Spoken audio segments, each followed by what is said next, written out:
ನಮಗೆ ಒಂದು ಅಪೇಕ್ಷಣೀಯವಾದ ಒಂದು ಅಟಿಟ್ಯೂಡ್, ನಮ್ಮಲ್ಲಿ ಒಂದು ಪ್ರಭಾವಿತವಾದ ಒಂದು ಅಟಿಟ್ಯೂಡ್, ಇದೆರಡೂ ನಮಗೆ ಆಗಬೇಕಾದ್ರೆ ಅಂದರೆ ಮೋಸ್ಟ್ ಗ್ರೇಟ್ ಇನ್ಫ್ಲೂಯೆನ್ಷಿಯಲ್ ಡಿಸೈರಬಲ್ ಆ ಥರ ನಮ್ಮ ಪರ್ಸನಾಲಿಟಿ ಆಗಬೇಕಾದ್ರೆ ನಾವು ಯಾವಾಗಲೂ ಎರಡು ಕಡೆನೂ ಹೋರಾಡಬೇಕಾಗತ್ತೆ. ಮಧ್ಯ ನಿಂತ್ಕೊಂಡು ಯಾರೋ ಏನೋ ಹೇಳ್ತಾರೆ, ನಮಗೆ ಒಂದು ಆಮಿಷವನ್ನು ತೋರಿಸ್ತಾರೆ, ನಾವು ಕ್ಯಾರೆಟ್ ತೋರಿಸೋದು ಅಂತ ಅವ್ರು ಹಿಂದೆ ಹೋಗೋದಲ್ಲ, ಅವರೊಂದು ಪ್ರಾಮಿಸ್ ಮಾಡಿದ್ದಾರೆ, ಮಾಡ್ತಾರ ಕಾಯಿ. ಇನ್ನೊಂದು ಕೈ ಮೀರಿ ನಿನ್ನ ಕೈಲಿ ಮಾಡೋದಾಗತ್ತಾ? ಅವ್ರು ಮಾಡದೇ ಇದ್ರೂ ಕೂಡ ಅದು ಸಾಧ್ಯವಾ ನಿನ್ನ ಕೈಲಿ ಕೈ ಮೀರಿ ಮಾಡೋದು?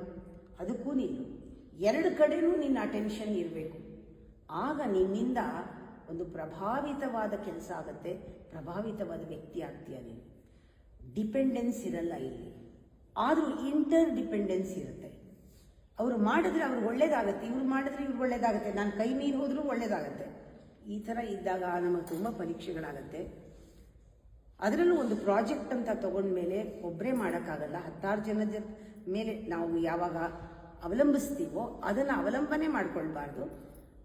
ಇಂಟರ್ ಡಿಪೆಂಡೆಂಟ್ ಆಗಿ ಅವ್ರು ಇದು ಮಾಡಿದಾಗ ಅವ್ರಿಗೇನು ಸಿಗುತ್ತೆ ಲಾಭ ಅನ್ನೋದನ್ನು ಅವ್ರಿಗೆ ತೋರಿಸ್ಕೊಡ್ಬೇಕು.